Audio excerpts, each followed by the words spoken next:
The widow's porch creaked under the weight of fresh, split firewood even before the sun rose.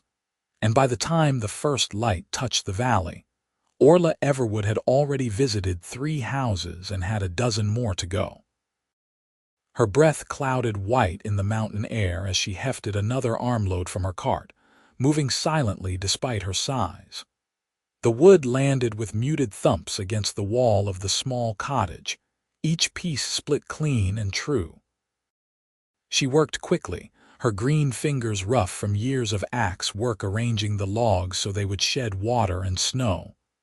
The widow inside was still asleep. Orla preferred it that way. No questions, no awkward thanks, no eyes weighing whether she meant harm. She had been doing this for 3 winters now, ever since the year the cold took her father and her youngest brother in the same month. Different sicknesses, same outcome. The memory of their empty woodshed, the way her mother had rationed each log like gold, stayed with her. Orla had sworn then that no one in Frosthlow would face winter without fuel, not if she could help it. The next house belonged to Marion Thatcher, whose husband had died in a logging accident 4 years back. Orla knew all their stories. She did not pry, but in a town this size, grief was public record. She stacked Marion's wood and moved on, her cart lighter, her shoulders no less burdened. By the time the sun cleared the eastern ridge, she had 6 houses left. The cold bit through her wool coat, but she barely noticed. Orcs ran warm, her mother always said. Good for winter work, bad for summer forges. Orla had never worked a forge, but she knew her way around an axe, and the forest gave up its dead timber readily enough if you knew where to look. The 7th house was new to her list. Gareth Porter had lost his wife just after the first snow, a fever that came quick and left him with a 6-year-old boy and a grief so fresh it still hung in the air like morning frost. Orla had debated whether to include him. Widower, not widow. But the principle was the same, and the boy needed warmth as much as any child did. She approached the small house quietly. It sat at the edge of town, where the forest pressed close and the wind cut sharp. The roof needed patching. She made a mental note and dismissed it just as quickly. She was not a carpenter. She was just someone with an axe and too much memory. The wood stacked neatly against the eastern wall out of the prevailing wind. She was halfway through unloading when she heard the door open behind her. "You are the one." Orla froze, then turned slowly. The man in the doorway was tall, perhaps a few years older than her own 26, with dark hair that needed cutting and eyes that looked like they had forgotten how to sleep. He wore a simple shirt despite the cold, and his feet were bare on the threshold. "I bring wood," Orla said, her voice low, "for winter. I know." Gareth Porter studied her with an expression she could not quite name, not fear, not suspicion, something quieter. "The neighbors told me someone was leaving it. I wondered who." Orla shifted her weight, suddenly aware of how she must look. Green skin, small tusks barely visible when her mouth was closed, pointed ears half hidden by her dark hair. Orc, monster. That was what most saw, even when she came bearing gifts. "I ask nothing," she said. "Just stack it out of the snow. It will last you." "Nothing," he repeated, and something flickered across his face. Not disbelief. Recognition, maybe. As if he understood the shape of a gift too raw to be repaid. "Thank you." She nodded once and turned back to her cart. 2 more armloads and she was done. She felt his eyes on her the whole time but did not look back. When the last log was stacked, she took the handles of her cart and walked away, the wheels creaking through the frozen ruts. That should have been the end of it. The next morning she found a bundle on her cart when she went to load it. Small, wrapped in rough cloth, tied with twine. She unwrapped it slowly, and dried flowers fell into her palm. Winter bloomed snowdrops and frost roses, their petals preserved, their color still faintly visible. Someone had taken great care with them. There was no note. There did not need to be. Only one house had been new yesterday. Orla stood in her yard, the flowers cupped in her hands, and felt something shift in her chest. No one gave her things. No one thanked her beyond a word or a nod. This was different. This was an answer to a question she had not known she was asking. She brought the flowers inside and set them in a cup of water, even though they did not need it. They looked fragile on her rough-hewn table, a spot of beauty in a cabin built for function. She touched one petal gently, afraid it might crumble, and then went about her day. 2 weeks passed before she returned to Gareth Porter's house. She told herself it was routine. Every widow got wood twice a winter, more if the season ran long. The lie tasted bitter even in her own mind, but she loaded her cart and made her rounds, and when she reached his door, her heart was beating faster than exertion warranted. She stacked the wood quickly, almost carelessly, and was turning to go when she saw it. Another bundle. This time tucked into a hollow of the log she had left last time. She glanced toward the house. The windows were dark, early yet. The boy would still be asleep. She took the bundle and unwrapped it. More flowers. These were different sprigs of dried lavender, tiny spruce cones tied together with red thread. Delicate work. A man's hands had made this, but hands that knew patience. Orla felt heat rise in her face, and it had nothing to do with the cold. She rewrapped the bundle carefully and placed it in her coat pocket, close to her heart, and walked back to her cart with footsteps that felt lighter than they had in years. The winter deepened. Orla made her rounds, and at Gareth Porter's house, the exchange continued. She left wood. He left flowers. No words passed between them, but the language was clear. "Thank you," said the flowers. "You are welcome," said the wood. "I see you. I see you too." In the 4th week she saw him outside. He was chopping kindling in his yard, his son a small boy with his father's dark hair playing nearby in the snow. Orla slowed her cart, uncertain. The boy noticed her first. "Papa, look." The wood lady, Gareth straightened and turned, his axe lowering. For a moment they simply looked at each other. Orla felt exposed in the daylight, her tusks and her green skin on full display. But his expression did not change. If anything, it softened. "Morning," he said. "Morning," she replied. Her voice came out rougher than she intended. The boy ran up to her cart, unafraid in the way only children could be. "You bring us wood. Papa says you are kind." Yes, I bring wood." She glanced at Gareth, who was watching his son with a mixture of pride and worry. "You want to stay for tea?" the boy asked. "We have tea." "Papa makes it too hot, but it is good when it cools." Orla felt something tighten in her throat. "I have other houses, but thank you." Gareth stepped closer, wiping his hands on his trousers. "My son is Wesley. I am Gareth. I suppose you know that already." "Orla," she said. "Orla Everwood." "Everwood." He tested the name, nodded. "Fitting." A silence fell, not quite awkward but weighted with things unsaid. Wesley filled it by chattering about a bird he had seen, and then about the snow fort he was building, and Orla listened with an attention that surprised her. She did not spend much time around children. This one was bright-eyed and open-hearted, and she could see his father in the shape of his smile. "I should go," she said finally. "The wood will keep you another month. After that I will bring more." "The flowers," Gareth started, then stopped. "I do not know if they are enough." "They are more than enough," Orla said, and the truth of it rang in her voice. "They are perfect." His face changed then, something unguarded flickering through his eyes. Relief, perhaps, or hope. Orla did not wait to name it. She took up her cart and walked away, aware that both father and son watched her go. That night, she arranged the new flowers with the old, and her small cabin felt less empty than it had in years. The town, however, was less pleased. Orla heard the whispers when she went to the miller for grain.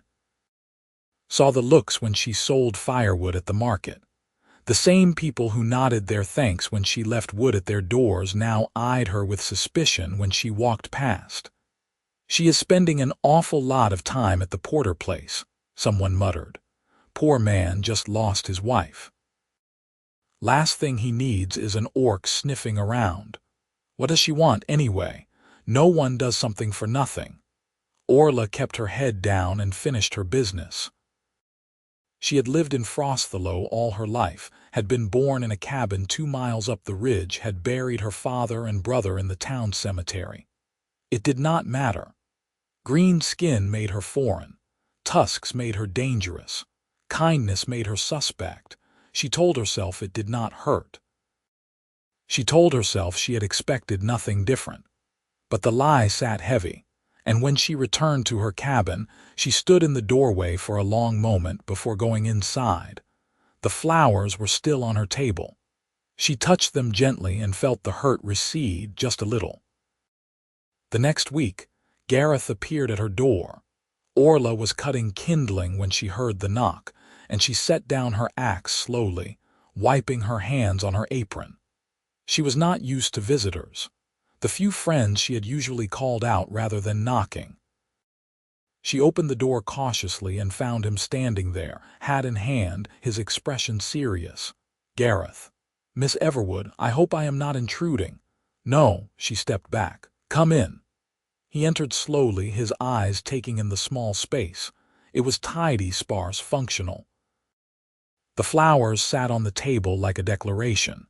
His gaze lingered on them, and something softened in his face. "I came to thank you properly," he said, "and to ask if you would have dinner with us. Wesley has been talking about you non-stop. He wants to show you his snow fort." Orla felt heat rise in her cheeks. "You do not need to do that. I want to." He met her eyes steadily. "You have been generous to us, to everyone. Let someone be generous back." She wanted to say no, wanted to tell him it was not necessary, that the flowers were enough. But the truth was she did not want to refuse. She wanted to sit at his table, wanted to hear Wesley's chatter, wanted to see Gareth smile without the weight of grief pulling at the corners of his mouth.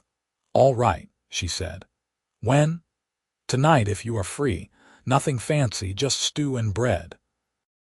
"I will bring wine," Orla said, and he smiled then. A real smile, and she felt her heart stumble. Dinner was warm and chaotic and wonderful. Wesley dominated the conversation, telling stories that wandered and circled back and rarely reached a clear ending. Gareth listened with the patience of a man well practiced, interjecting questions that steered the boy gently back on track. Orla found herself laughing, a sound that felt strange in her own throat, and when Gareth caught her eye across the table, the look he gave her was worth more than all the flowers in the world. After they ate, Wesley dragged her outside to see the snow fort, which was less a fort and more a pile of snow with a tunnel through it. He crawled inside and emerged on the other side, triumphant, and demanded she try. Orla, conscious of her size, squeezed through carefully and emerged dusted with snow, Wesley applauding. "You did it! You did it!" Gareth stood in the doorway watching them, and when Orla stood and brushed herself off, she saw something in his face that made her breath catch. Longing. Hope. Fear. She stayed until Wesley's bedtime, and then Gareth walked her to the edge of his yard. The night was clear and cold, the stars sharp overhead. "Thank you," he said quietly, "for coming, for the wood, for everything." "Thank you for the flowers," Orla replied, "and for dinner." They stood in awkward silence for a moment, the space between them charged with things neither knew how to say. Finally, Gareth spoke, his voice low. "My wife, Eleanor, she has been gone 2 months.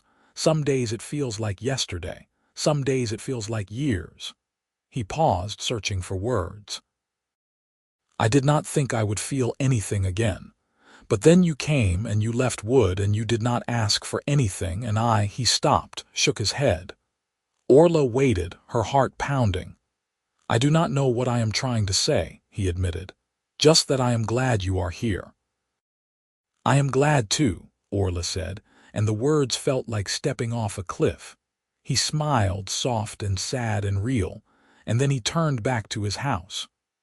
Orla walked home through the snow, the stars bright above her, and felt like she was carrying light inside her chest. But the town's suspicion grew sharper. Orla felt it when she made her deliveries. Cold stares. Whispered conversations that stopped when she approached. One woman, a widow Orla had been helping for 2 years, shut the door in her face when she came with wood. I do not need your charity, the woman said through the door. And I do not need you sniffing around decent folk. Orla stood on the porch, wood in her arms, and felt the words land like stones. She set the wood down carefully and walked away, her chest tight. At the market, she overheard 2 men talking. Porter is making a fool of himself, inviting that orc into his house, letting her around his boy. Grief makes men do strange things. She is after something, maybe his land, maybe just a roof over her head. Orcs do not do things out of kindness. Orla left without buying what she needed. She went home and sat at her table, the flowers in front of her, and felt the weight of it all pressing down. She had known it would be this way, had always known, but knowing did not make it easier. She thought about stopping, about leaving wood at the other widow's doors and skipping Gareth's house, about ending this before it became something that could break her. But then she thought of his smile, of Wesley's laughter, of the flowers given freely without expectation. She did not stop. Gareth came to see her again a week later, and this time his face was troubled. People are talking, he said without preamble. Orla nodded. I know. They think, he stopped, rubbed his face. They think you are taking advantage of me, that I am disrespecting Aliner's memory. What do you think? Orla asked quietly. He looked at her for a long moment. I think Aliner would have liked you. I think she would have been grateful for the wood and for the company, and she would have told the gossips to mind their own business. His voice softened. And I think I am happier when you are around. Orla felt something warm unfurl in her chest. I am happier too. Then let them talk, Gareth said. I have spent 2 months drowning. You make me feel like I can breathe again. That matters more than gossip. He reached out then, hesitant, and took her hand. His fingers were warm and calloused, rough from work. Orla looked down at their joined hands, his pale, hers green, and felt tears prick her eyes. I am afraid, she admitted, of this, of what it might mean. So am I, Gareth said. But I think being afraid together is better than being afraid alone. She nodded, unable to speak, and he squeezed her hand gently before letting go. The courtship, such as it was, continued in quiet moments. Gareth brought her bread from his oven, still warm, wrapped in cloth. Orla left bundles of kindling at his door, tied with twine. They took walks together when Wesley was at the neighbor's house, their conversations meandering and easy. He told her about Aliner, about their life together, and Orla listened without jealousy. The dead deserved to be remembered. Love was not a finite resource. She told him about her father and brother, about the winter that had taken them, about the promise she had made. Gareth listened with the same quiet attention, and when she finished, he simply said, "They would be proud of you." The words undid her. She cried then, for the first time in years, and Gareth held her gently and let her weep without trying to fix it. Winter deepened into its cruelest stretch.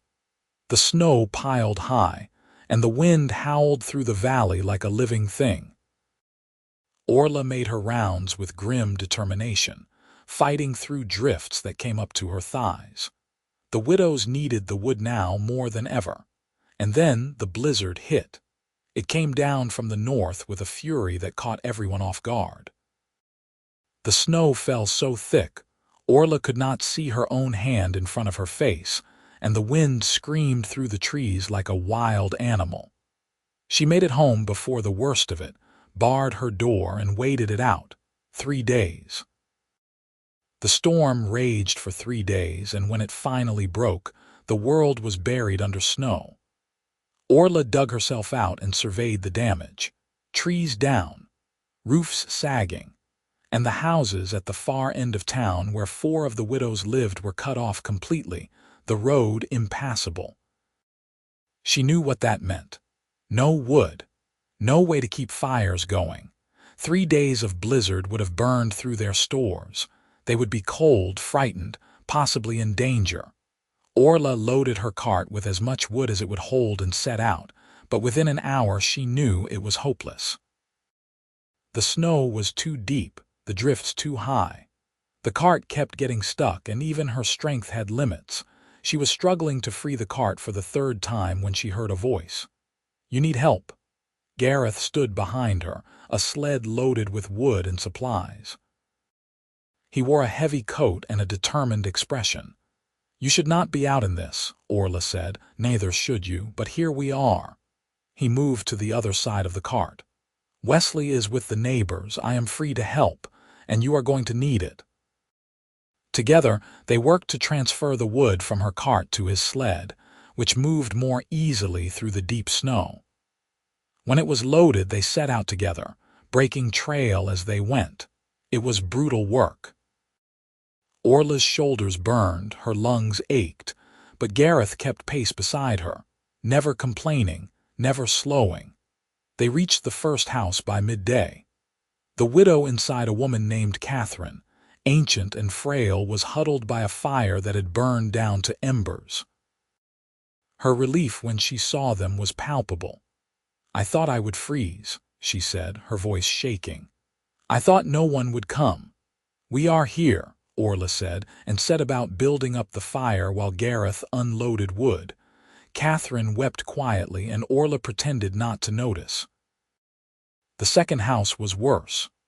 2 widows lived together there, sisters who had lost their husbands in the same mining accident. They were out of wood entirely, wrapped in every blanket they owned, their breath clouding in the frigid air. Orla and Gareth worked quickly, filling their woodshed and building a fire that roared back to life. The women thanked them with tears, and Orla felt a fierce satisfaction burn in her chest. The third house was harder to reach. The snow had drifted against the door, and they had to dig it clear before they could even knock. The widow inside, younger, with 2 small children, was struggling to keep them warm.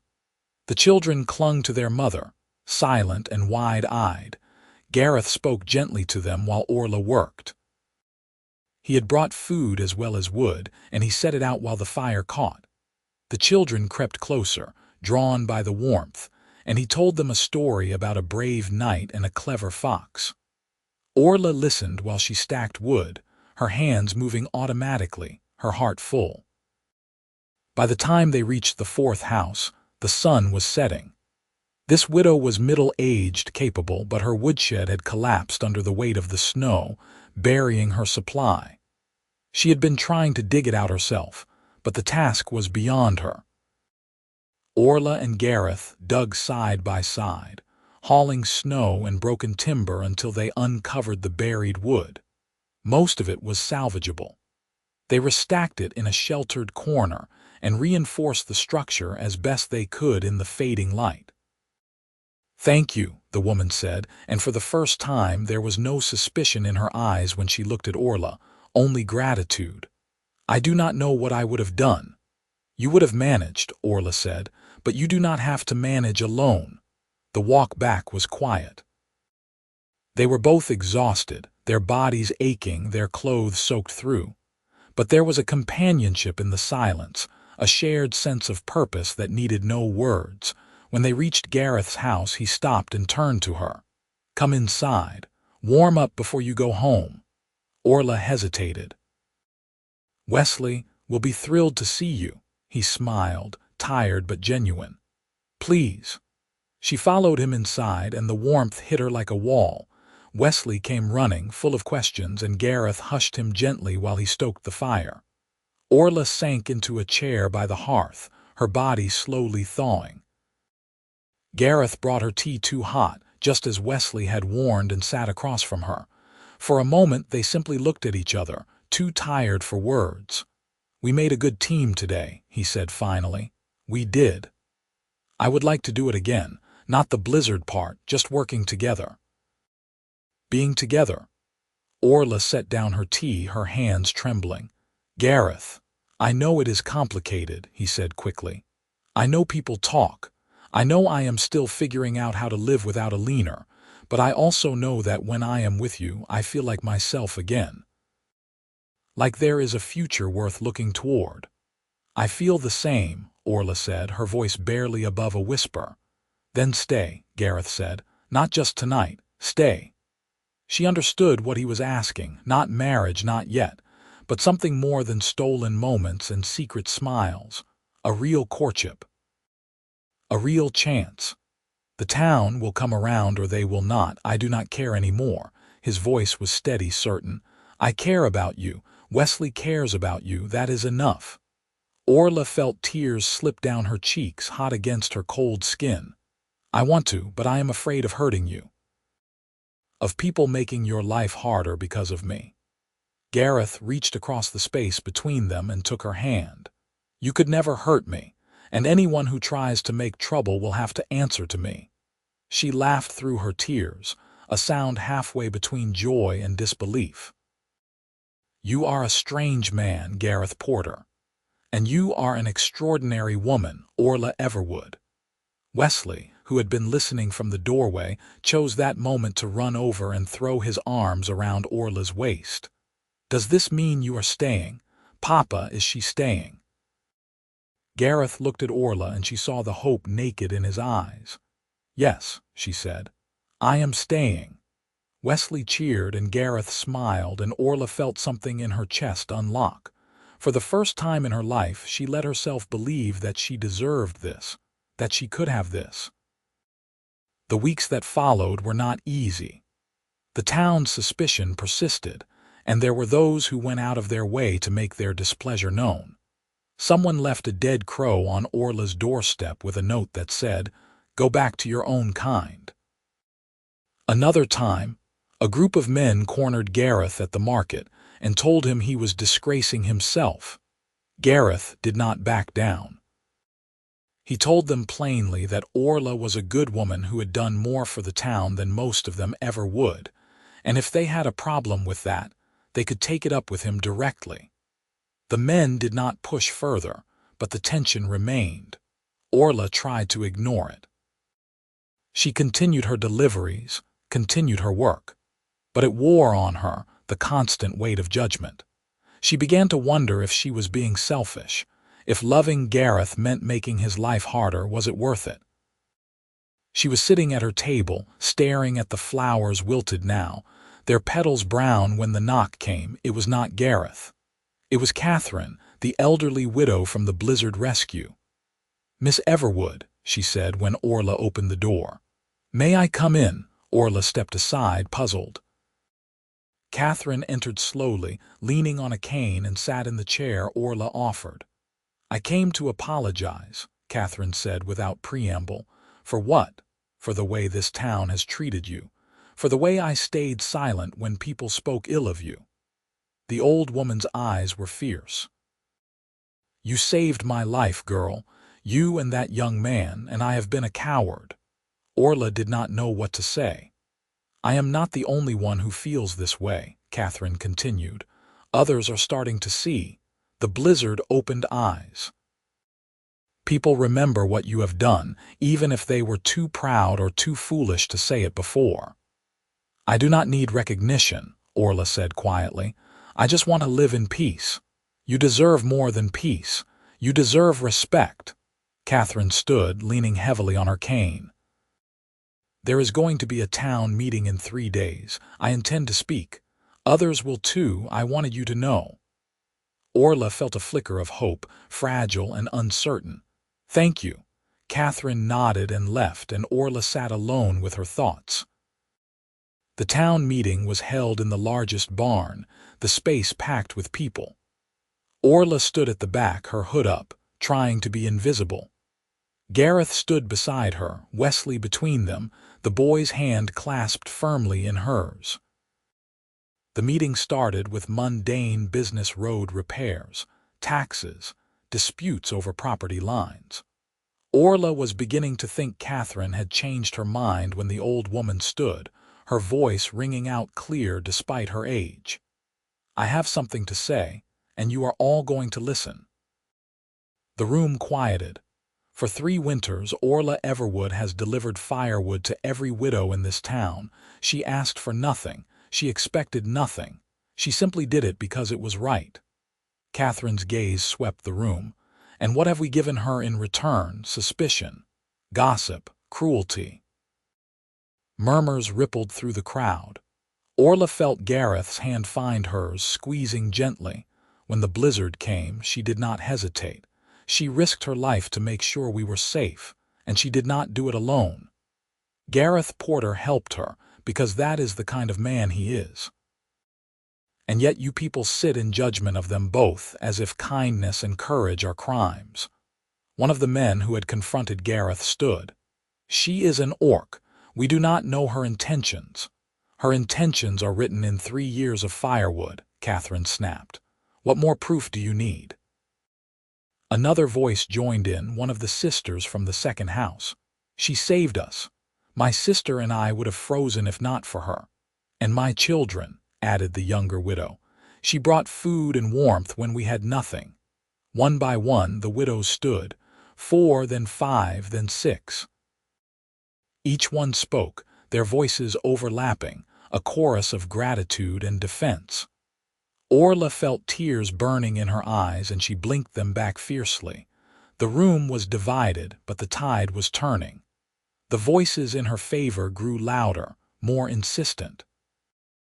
And then the miller stood, a man respected in the town, his opinion carrying weight. "I have known Orla Everwood since she was a child. Her father was a good man. She is a good woman. If any of you have evidence of wrongdoing, speak now. Otherwise, I suggest we stop treating her like a criminal." Silence fell. No one spoke.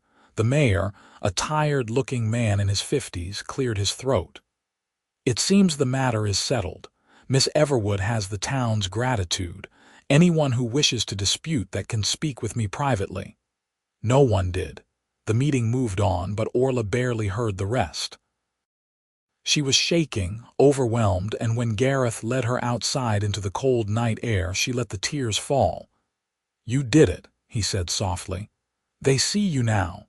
"We did it," Orla corrected. "I could not have done this without you."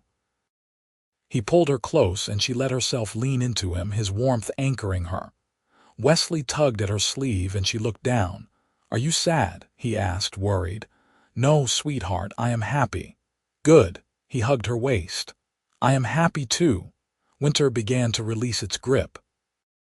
The snow melted, the days grew longer, and the air smelled of thaw. Orla continued her deliveries, but now people greeted her by name, invited her in for tea, thanked her openly. It felt strange. Good, but strange. Gareth's courtship became public. He walked with her through town, his hand at the small of her back, and no one said a word. Wesley called her Miss Orla with obvious affection, and sometimes, when he forgot himself, just Orla, as if she were already family. She spent more nights at their house than at her own cabin. Helped with cooking, with mending, with the 100 small tasks that filled a life. It felt like building something, brick by brick. A future. One evening, as the ice on the river began to crack and break, Gareth asked her to walk with him. They followed the path to the ridge where the valley spread out below, the town small and quiet in the fading light. "I have been thinking," Gareth said. "That sounds dangerous," Orla teased, and he smiled.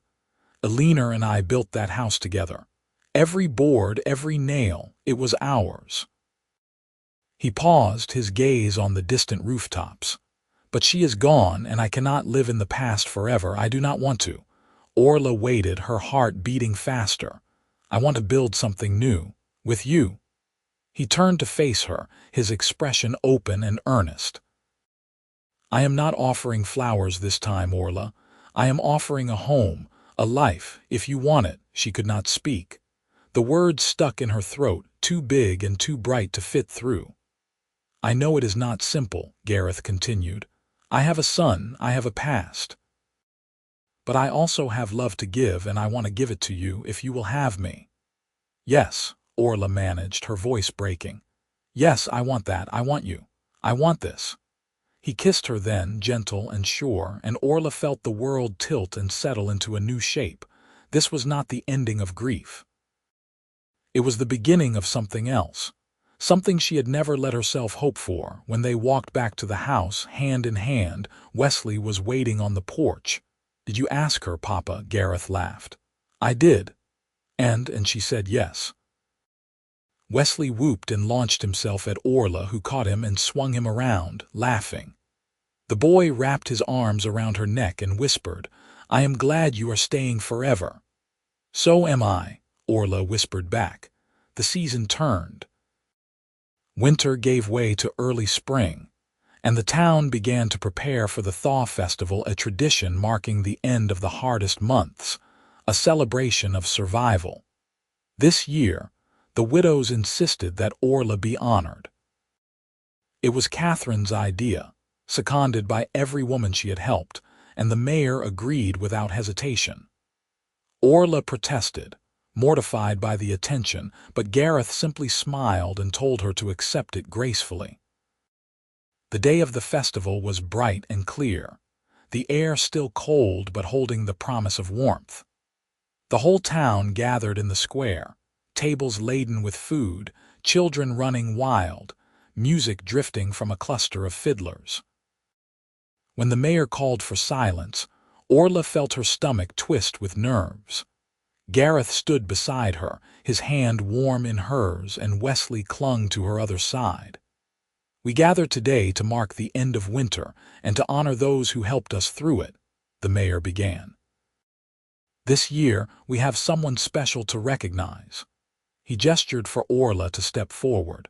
She did, reluctantly, her face burning. Orla Everwood has, for 3 years, ensured that no widow in Frosthlow went without firewood. She asked for nothing. She expected nothing. And when the blizzard came, she risked herself to save lives. The mayor's voice was firm, carrying across the crowd. "We owe her our gratitude, our respect, and our apology for not offering it sooner." The crowd erupted in applause. Orla stood frozen, overwhelmed, until Catherine stepped forward and pressed a bundle into her hands. "From all of us," the old woman said.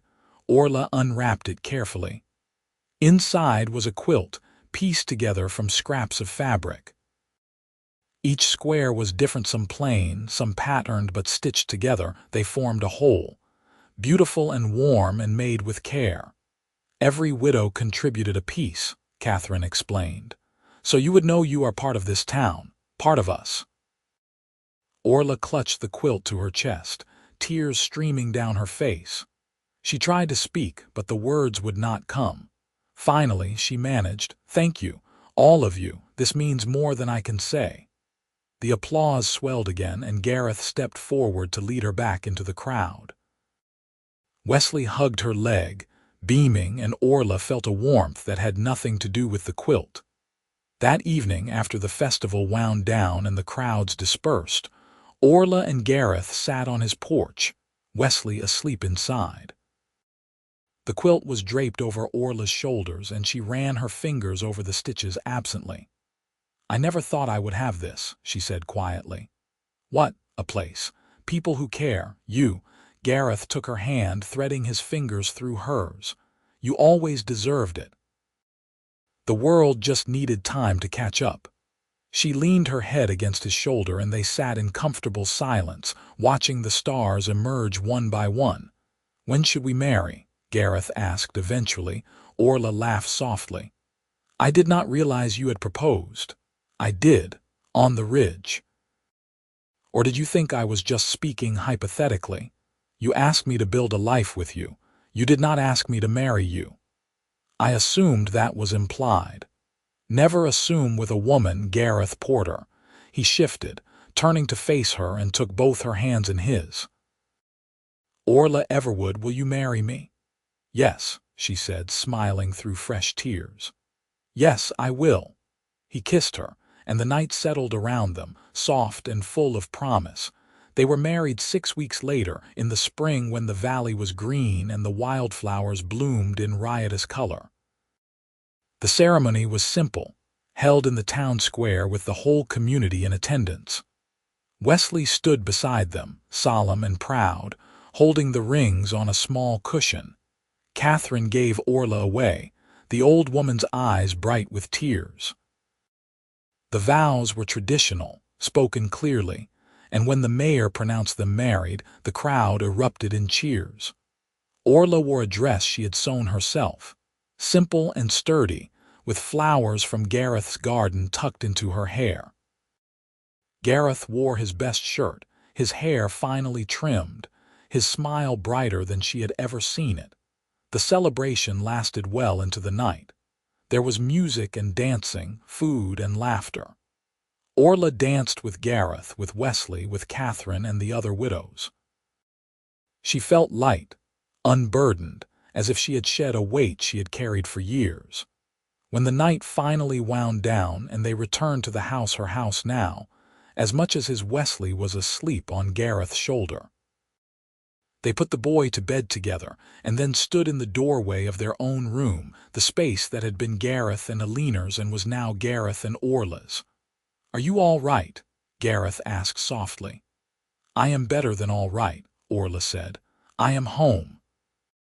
He kissed her forehead, her cheeks, her lips, and they tumbled into bed together, tangled in each other and in the quilts, and Orla felt a peace she had never known. The years that followed were not without challenges. There were hard winters and poor harvests, illnesses and injuries, moments of fear and grief. But there were also warm summers and bountiful autumns, laughter and joy, and a love that deepened with every passing season. Wesley grew tall and strong, his resemblance to his father striking.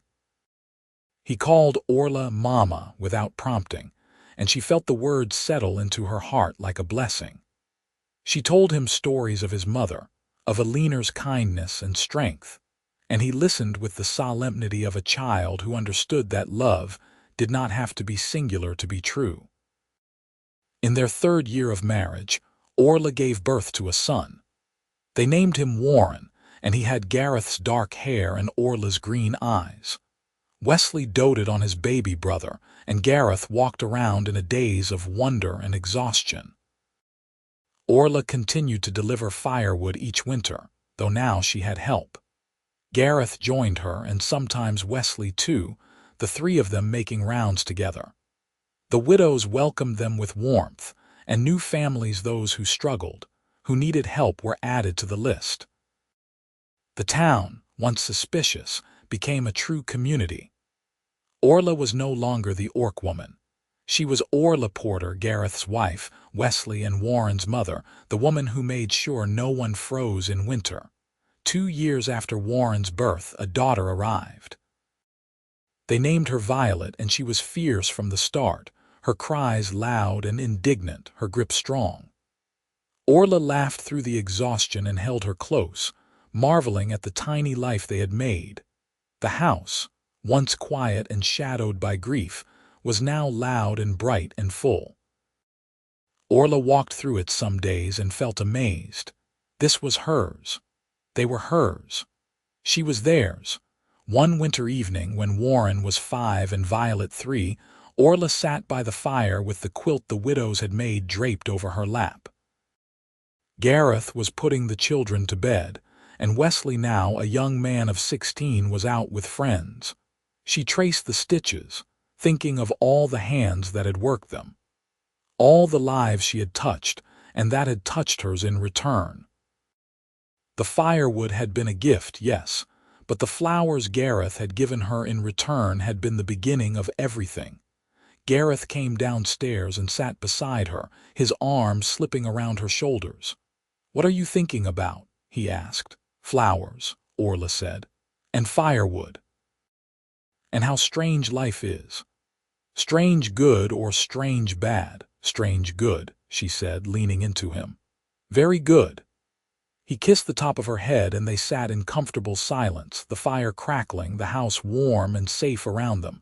Outside, the snow fell softly, blanketing the valley. In the morning, Orla would load her cart and make her rounds, Gareth beside her, their children warm and safe at home. The widows would smile and thank her, and she would smile back, and the cycle would continue. But tonight, she simply sat with her husband, wrapped in a quilt made of gratitude, and felt the fullness of a life well lived. She had given firewood and received flowers, had offered kindness and been given love in return. It was enough. More than enough. It was everything.